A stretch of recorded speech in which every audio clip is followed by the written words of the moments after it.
What does this land mean to you? Is it your birthright, a part of who you are and your soul? How many memories live in its soil? The laughter, the silences, the faces of good people you've shared it with. There's an unexplainable beauty in this land, absolved from the man-made world. So what is it about the wilderness that brings us back time and time again? My name is Cody, and you're watching another episode of the White Dog Overland Experience.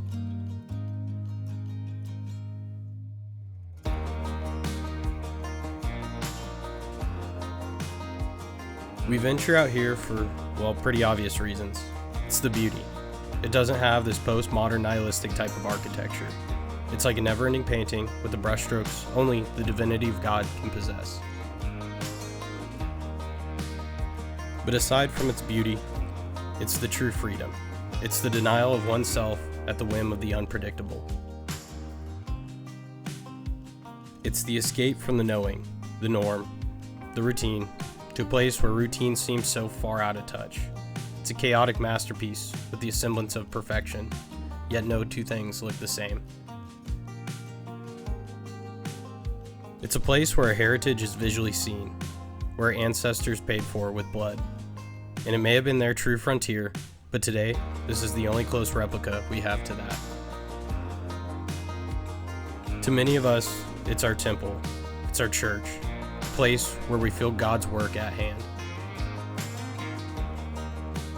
Every square inch has an inestimable value, whether it's familiar to you or not.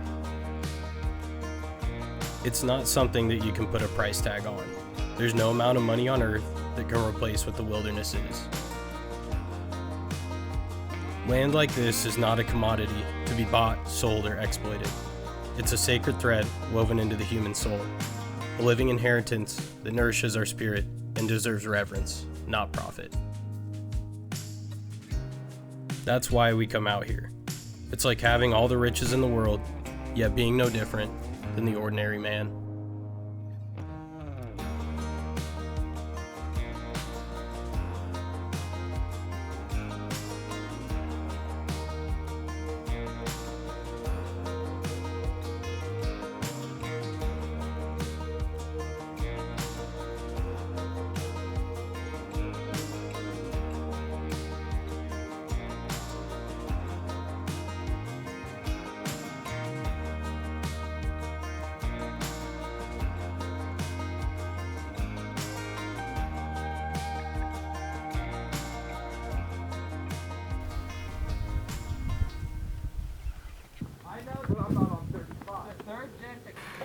I'm not a YouTuber. We're making bread. Homemade camp bread. It has risen.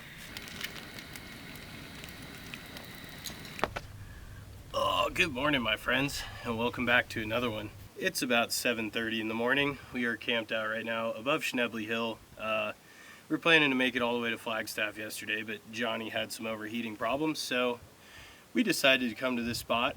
Out of every spot, I think we could have picked a worse one, so this is one of my favorite overlooks of Sedona. I don't know why so many people go up to the edge of the world when this is so much closer and it's so much prettier. You gotta excuse my voice. I just had a random freak sickness, head cold pop up just out of nowhere. Never get sick. Of course, it's the day before we go on a camping trip, and I just realized that my inherent audio is the only thing working. My mic stopped working on this camera, so if the audio sucks, I'm sorry about that. It's always something with this technology. Drives me crazy. When you think of Arizona overlanding, what's the first thing that comes to your mind? It's probably a third-gen Tacoma with a bed rack, Tepui tent, on some 33s. It's your classic SDHQ assembly line starter pack rig, which is cool. Sorry, third-gen bros. Sitting atop a cliff edge with a Sedona backdrop. That's usually what comes to my mind when I think of Arizona overlanding. It's kind of the cliche of things out here.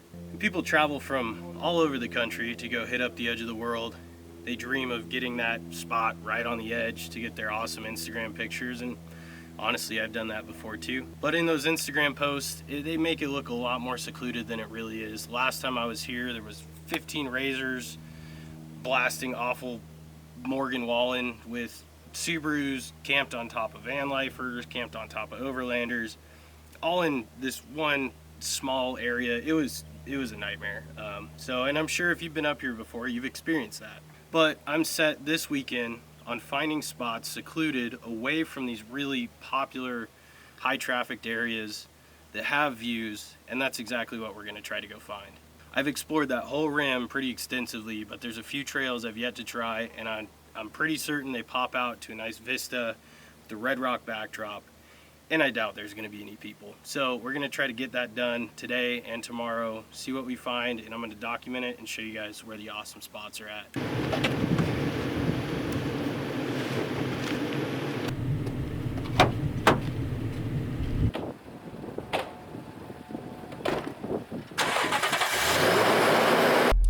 Okay, so we are heading out now. It's about 9 o'clock. We didn't get an early jump because we got a lot of people coming in. This is one of those White Dog Overland party and camp type events. Not really an extensive route going on here. Meeting up with like 3 other people this afternoon. So at this point now we're headed up to Flag. We should be there in 30 minutes or roughly. It's not too far from here. And then we'll drop onto Woody Mountain Road, go towards the edge of the world, and probably kick back and just chill. There's just way too many rigs out here to be doing anything crazy today.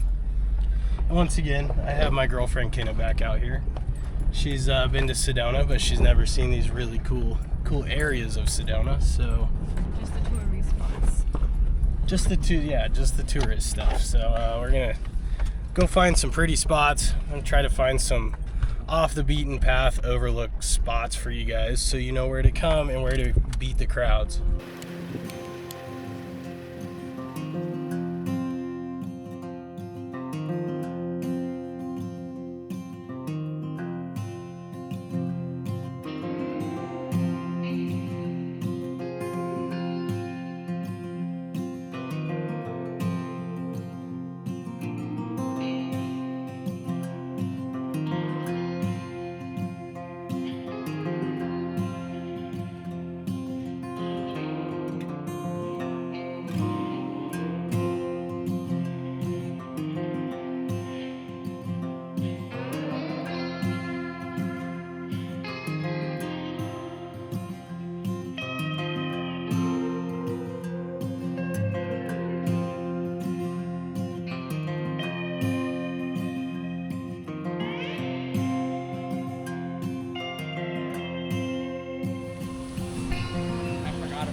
So we had to take a quick brief intermission.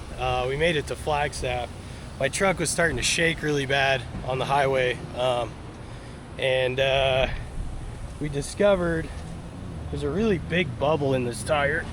I don't know if you can see it now because we aired it down, but yeah, you can see this ridge line right here. So this tire is, it's been plugged. That's why. Okay, well, that makes sense. So we're swapping my spare off real quick. Josh just pulled in right there, and we're gonna get on Woody Mountain Road as soon as we complete this little project. Couple of Neanderthals. Oh, so it's peeling, it's laminating right up underneath there. Yeah. I am of no help. Not the fucking steel or aluminum. He deserves a dog. Thanks, babe. Back to the regular scheduled program we go. This is your average Woody Mountain Road experience. This is Diesel Brothers hauling their razors and trailers back here. Unfortunately, we have like another 10, 12 miles before we can fork off, so I'm hoping we're not stuck behind, but it's Friday and there's just an abundance of people out here. So this is like one of the most popular areas you can go in this entire state.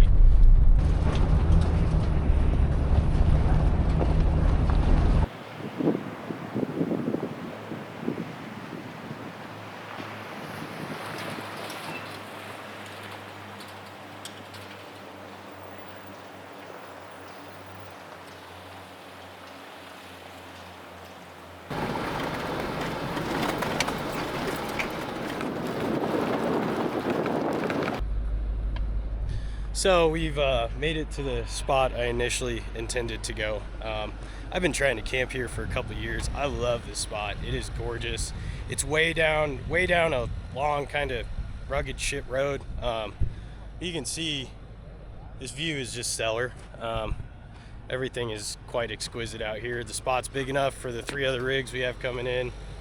We're gonna leave 2 here. Brian and Austin are gonna stay here. Josh and I are gonna head, and Johnny are gonna head up and continue to do more exploring for the day, because there's still a lot of land to cover, and I haven't seen a lot of these trails, and for documentation purposes I need to go film on this.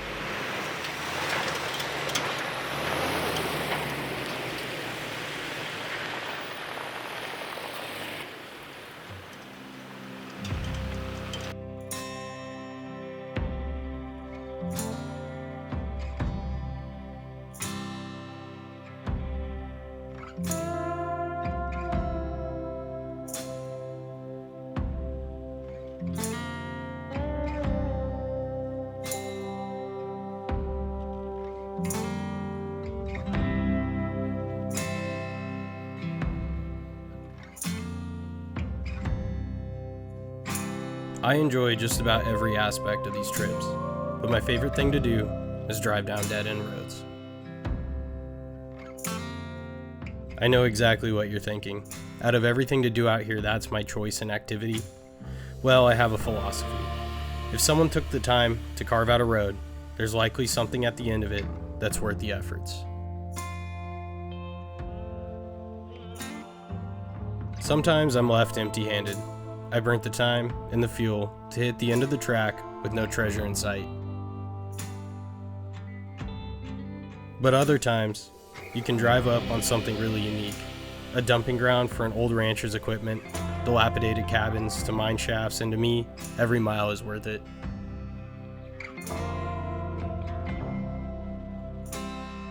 And it's something special to find a group of dudes who want to spend all day driving, looking at the same scenery, dealing with my shenanigans, to return to camp and have a beer and a fire.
Last time I opened this when I was up here, this whole tire gate fell off.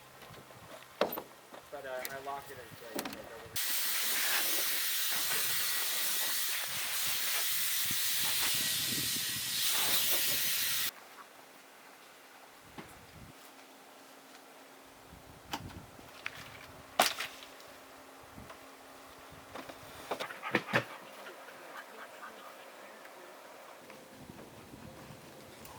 And it's in a block sprint still.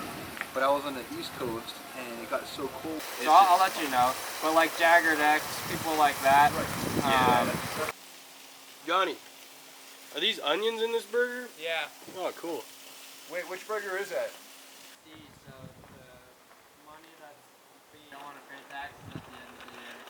You just go over here and you just try and get yourself. Pretty much communism already.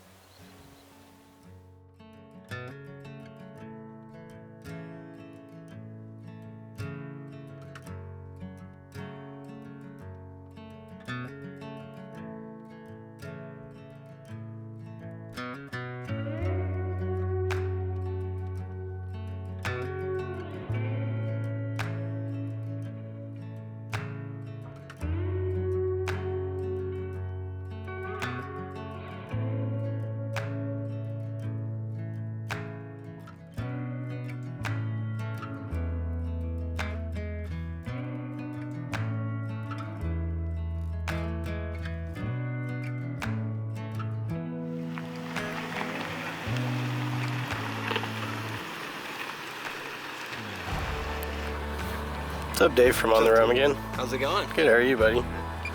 I heard the drone. I was like, oh, Dave must be here. I was like, better get it up there before the sun goes down.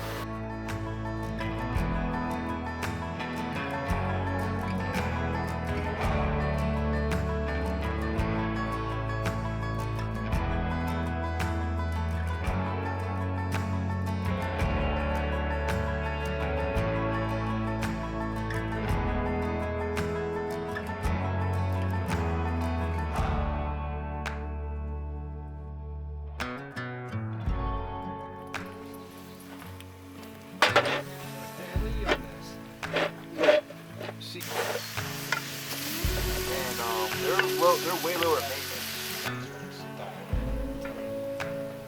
And that comes off a. It's like a high beam. Take shots of extract. So we try to do that. We try to like, if you get some out. I had a buddy's dog come home.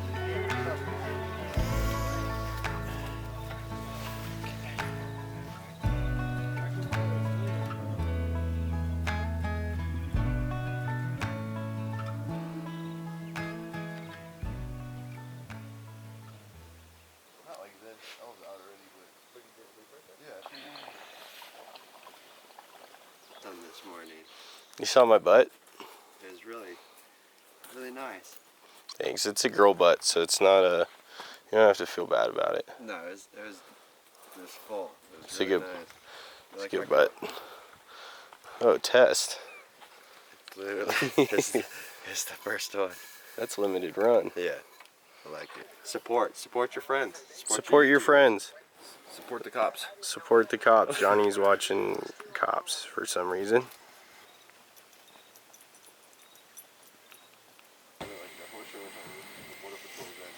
Saying that? No, I feel better today. Good. Since your IPAs are making you sick. Yeah, I think so. They make me gassy. I didn't do it. Oh, I'm gonna poop. Dude, I was so my marks tonight.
These may be federal lands, but the feds have been no friend of these lands or their patrons in recent events.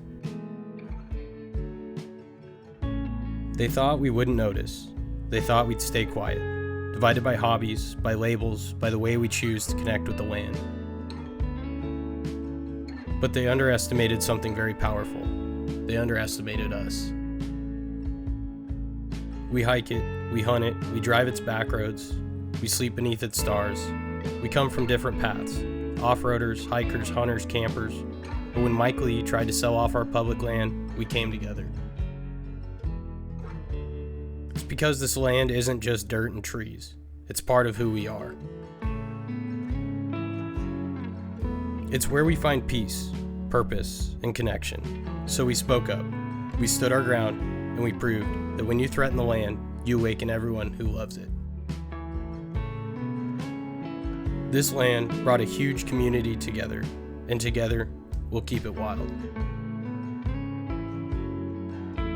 This circumstance goes to show, When you mess with everything we love, we will fight you tooth and nail until you fold. This fight certainly isn't over. The battle may have been won, but there are many more to come. To everyone who raised their voice, stood for their values, and helped protect what matters, thank you. Your passions made a difference.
Ryan, you remember last time we were here and you got hantavirus? We were here? Yeah, you got hantavirus. And you were bedridden for months. What did I get? Do you remember that hantavirus? We had a GoFundMe That's to get probably you what I back on your remember. feet. What do you think, Johnny? This is crazy. It's all trees. Now it's a cabin. Don't kill It myself. was trees. Boy, ay, boy. Come on now. For the most Oh, part. it is just, yeah, it's bumped beds. I didn't see that. This was locked last time. Were we This really was here all- last time? No, we weren't. Okay. I didn't come. Because we've been to shacks like this before. I've been, yeah, We've seen many of these. I just don't remember this I didn't one. come here with you. So you've been here before? Yeah, I've been. I ate a bologna sandwich right there. There's just some saddles and stuff in here. Or there was. Saddle rack.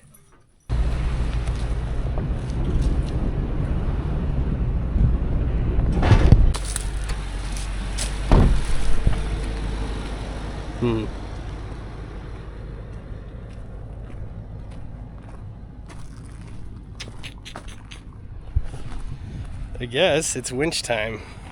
Yeah, it hasn't been out in a while. There we go. Put it on the thicket. Here? Yeah, so we can pull it this way. That's what she said. Oh, we're not snatch blocking. Look at way up there. Why are we not using a slash block? I need to be at an angle. That's too much work. Cody, just look at way up there and then pull it. Yeah. It's probably snap.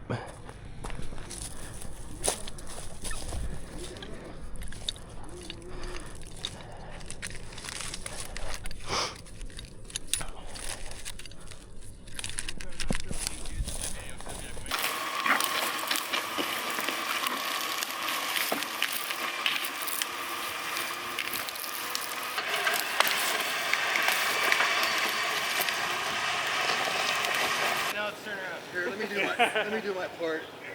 There we go.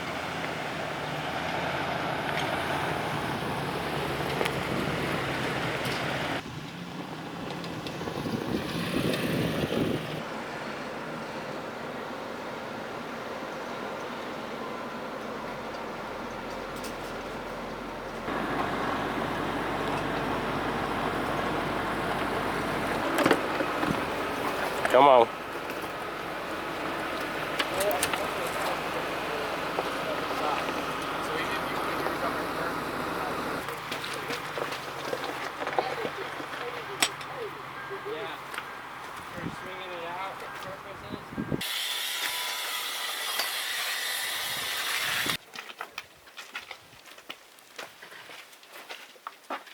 Ariam, what's going on? Yeah, tell him. So You were now- unsatisfied with the spot. This is another one of those Cody moments where we back in 100 times and I just have to sit here and watch. Yeah. But That's it's the a full wonderful commentary. time.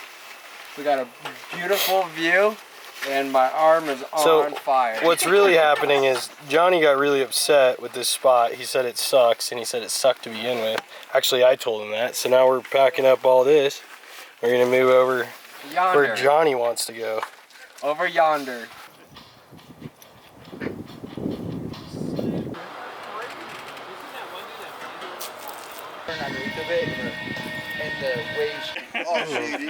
Nice cheesy bread, Johnny. Garlic cheesy bread. Very nice. Really nice, like spit it, you could swallow it. Is that the same with these? Motherfucker drinks it like 24/7. It's crazy. I like Dr. I gotta drink diet though. I'll get fat. Zero sugar. I don't really do that. I'm like.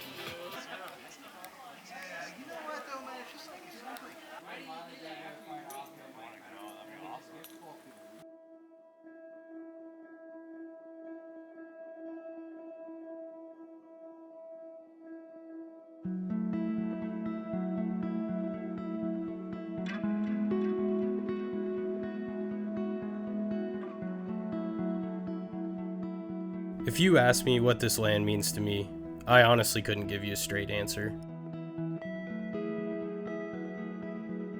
This land is all I know. I've known it since birth. I was raised in the Arizona backcountry, and the lessons I've been taught from it are something I will forever cherish. But the memories I've made along these roads, in these hills, and beneath its trees. These experiences are irreplaceable. So get out there and start creating your own adventures. Do it with whatever you got, and do it often.